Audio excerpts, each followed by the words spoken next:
शिवाय नमस्तुभ्यम। आप सभी का भक्ति चैनल पर हार्दिक स्वागत है। आज आप सभी सुनिए आषाढ़ माह शुक्ल पक्ष की प्रदोष व्रत की कथा। भगवान भोलेनाथ को समर्पित प्रदोष व्रत हर महीने की त्रयोदशी तिथि को रखा जाता है।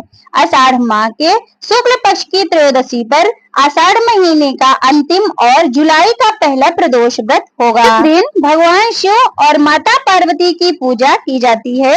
देवों के देव महादेव अपने भक्तों की परेशानियों को दूर करते हैं और उन्हें सुख समृद्धि का आशीर्वाद देते हैं।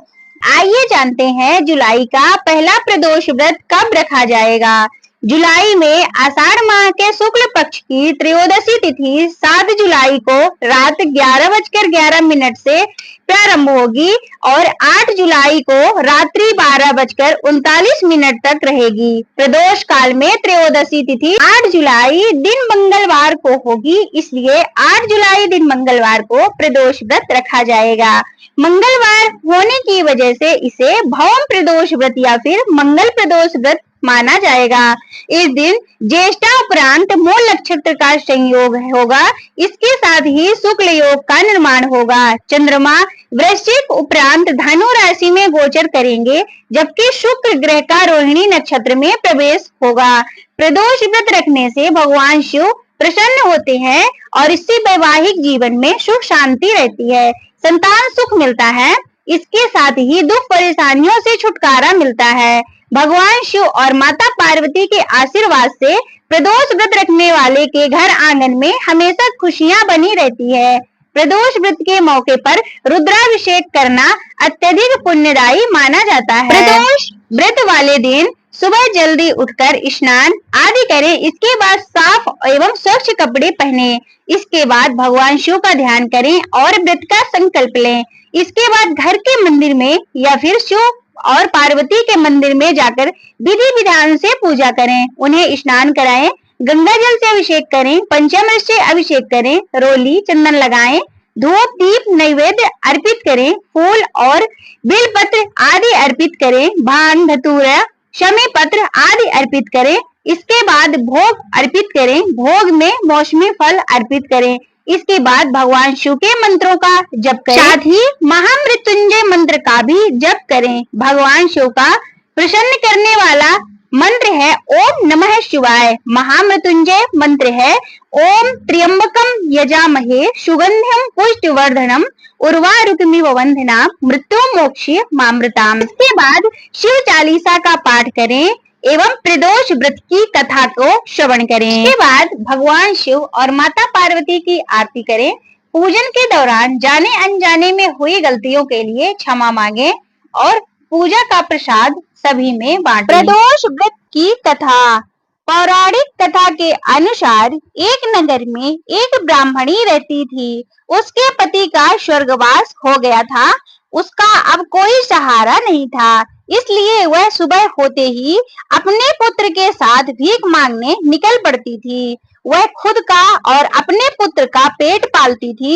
एक दिन ब्राह्मणी घर लौट रही थी। उसे एक लड़का घायल अवस्था में कराहता हुआ मिला। ब्राह्मणी दयावश उसे अपने घर ले आई। वह लड़का विदर्भ का राजकुमार था। शत्रु सैनिकों ने उसके राज्य पर आक्रमण कर उसके पिता को बंदी बना लिया था और राज्य पर नियंत्रण कर लिया था, इसलिए वह मारा मारा फिर रहा था। राजकुमार ब्राह्मण पुत्र के साथ ब्राह्मणी के घर पे रहने लगा। एक दिन पुजारी की पत्नी अपने साथ दोनों पुत्रों को शांडिल्य ऋषि के आश्रम में लेके गई। वहां उसने ऋषि से शिवजी के प्रदोष व्रत की कथा एवं विधि सुनी तथा घर आकर अब वह भी प्रदोष व्रत करने लगी। एक बार दोनों बालक वन में घूम रहे थे। उनमें से पुजारी का बेटा तो घर लौट गया, परंतु राजकुमार वन में ही रह गया। उस राजकुमार ने गंधर्व कन्याओं को क्रीड़ा करते हुए देखा तो उनसे बात करने लगा। उस कन्या का नाम अंशुमति था। उस दिन वह राजकुमार घर देरी से लौटा। राजकुमार दूसरे दिन फिर उसी जगह पहुंचा जहां अंशुमति अपने माता पिता से बात कर रही थी। तभी अंशुमति के माता पिता ने उस राजकुमार को पहचान लिया तथा उससे कहा कि आप विदर्भ नगर के राजकुमार हो। ना आपका नाम धर्मगुप्त है। अंशुमति के माता पिता को वह राजकुमार पसंद आया और उन्होंने कहा कि शिव जी की कृपा से हम अपनी पुत्री का विवाह आपसे करना चाहते हैं। क्या आप इस विवाह के लिए तैयार हैं? राजकुमार ने अपनी स्वीकृति दे दी तो उन दोनों का विवाह संपन्न हुआ। बाद में राजकुमार ने गंधर्व विशाल सेना के साथ विदर्भ पर हमला किया और घमासान युद्ध कर विजय प्राप्त की तथा पत्नी के साथ राज्य करने लगा। वहां उस महल में वह पुजारी की पत्नी और पुत्र को आदर के साथ ले आया तथा साथ रखने लगा। पुजारी की पत्नी तथा पुत्र के सभी दुख और दारिद्र्य दूर हो गए और वे सुख से अपना जीवन व्यतीत करने लगे। एक दिन अंशुमति ने राजकुमार से इन सभी बातों के पीछे का कारण और रहस्य पूछा। तब राजकुमार ने अंशुमति को अपने जीवन की पूरी बात बताई और साथ ही प्रदोष व्रत का महत्व और से प्राप्त फल से भी अवगत कराया। उसी दिन से प्रदोष व्रत की प्रतिष्ठा और महत्व बढ़ गया तथा मान्यतानुसार लोग यह व्रत करने लगे। कई जगहों पर अपनी श्रद्धा के अनुसार स्त्री पुरुष दोनों ही यह व्रत करते हैं। इस व्रत को करने से मनुष्य के सभी कष्ट और पाप नष्ट होते हैं एवं मनुष्य को अभीष्ट धन की प्राप्ति होती है। जो भी स्त्री इस व्रत को करती हैं, भगवान शिव की कृपा से उनकी सभी मनोकामनाएं पूर्ण होती हैं। बोलिए शिव शंकर भगवान की जय। आप सुनिए शिव चालीसा एवं शिव जी की आरती। भगवान शिव की स्तुति। आशुतोष शशांक शेखर चंद्रमौल चिदंबरा कोटि कोटि प्रणामि शंभो कोटि नमन दिगंबरा निर्विकारोंकार अविनाशी तुम्ही देवाधिदेव जगत सर्ज के प्रलय करता शिवम सत्यम सुंदरा निरंकार स्वरूप कालेश्वर महायोगीश्वरा दयानि निदानेश्वरा जय जटाधर अभियंकरा शूलपाणि त्रिशूलधारी योगणी वाघांबरी जय महेश त्रिलोचनाय विश्वनाथ विशंबरा नाथ नागेश्वर हरो हर पाप शाप विशापितम महादेवी महानि बोले सदाशिव शिव सुंदरम जगत पते अनुरक्ति भक्त सदैव तेरे शरण हो क्षमा हो अपराध सब जय जयति जग जगदीश्वरा जन्म जीवन जगत का संताप ताप मिटे सभी ओम नमः शिवाय मन जपता रहे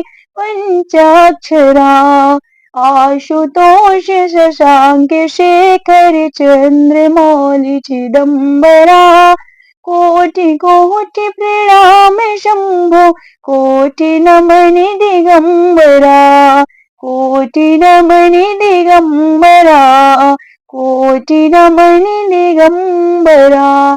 श्री शिवाय नमस्तुभ्यम। श्री शिव चालीसा। जय गणेश गिरिजा शुभम मंगल मूल सुजान कहती अयोध्या दास तुम देयो भय वरदान। जय गिरिजापति दीन दयाला सदा करति संतन प्रतिपाला भाल चंद्रमा शोभित के कानन कुंडल नाग फनीक अंग गौर शिर गंग बहाए मुंडे माल तन छार लगाए वस्त्र खाल वाघांबर शोहे छवि को देखे नाग मुनि मोहे मैं न मातु को हवे दुलारी बाम अंग सोहत छवि न्यारी कर त्रिशूल शत्रु ने छे भारी करत शत्रा सदा शत्रु निक्षयकारी नंदी गणेश सोहित ही कैसे सागर मध्य कमल है जैसे कार्तिक श्यामी और गडराओ या छवि को कही जाते न काऊ देवन जब वहीं जाए पुकारा तब वहीं दुख प्रभु आपे निवारा किया उपद्रव तारक भारी देवन सब मिली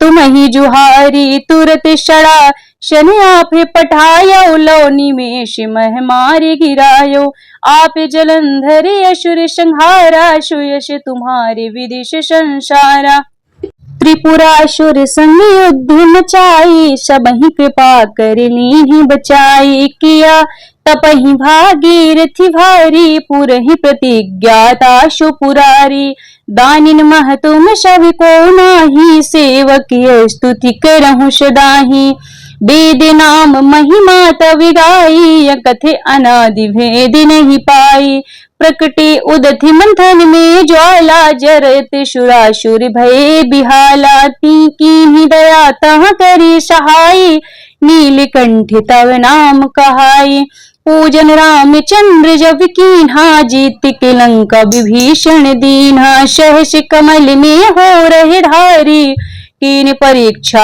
तब ही पुरारी एक कमल प्रभु राखेऊ जोई कमल नयन पूजन चाह सोई कठिन भक्ति देखी प्रभु शंकर भय प्रसन्न दिए इच्छित वै जय जय जय मनते अविनाशी करते कृपा सबके घटवासी दुष्ट सकल नित्य मोहि सतावे भ्रमत रहे मोहि चैन न आवे त्राहि त्राहि मैं नाथ पुकारो वेगे अवसर मोहि आने उबारो ले त्रिशूल शत्रु को मारो संकट से मोहि आने उबारो माता पिता भ्रात सब होई संकट में पूछत नहीं कोई स्वामी एक है आस तुम्हारी आय हर मम संकट भारी धन निर्धन को देते सदाही जो कोई जाचे सो फल पाही स्तुति के ही विनि करो तुम्हारी क्षमा हो नाथ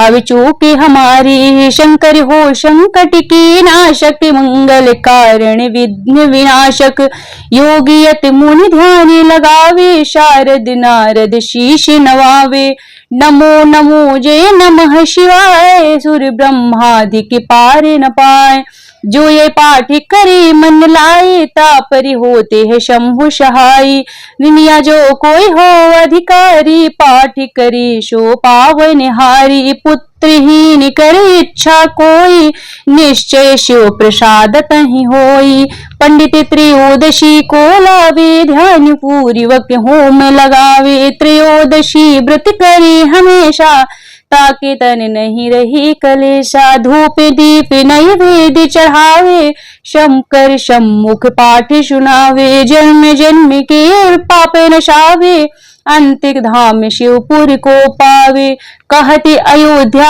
आश तुम्हारी जान सकल दुख हरहु हमारी नित्य नेम कर प्रात ही पाठ करो 40 तुम मेरी मनोकामना पूर्ण करो जगदीश मरघट छठ ही मंत्र दो 64 समदत जान स्तुति 40 वही पूर्ण की कल्याण शिव समान दाता नहीं विपत्ति विदारण हार लज्जा मेरे राखियो नंद के अश्वाल एक घड़ी आधी में कुछ और तुलसी संगत साधु की कटहि कोटि अपराध तुलसी संगत साधु की कटहि कोटि अपराध।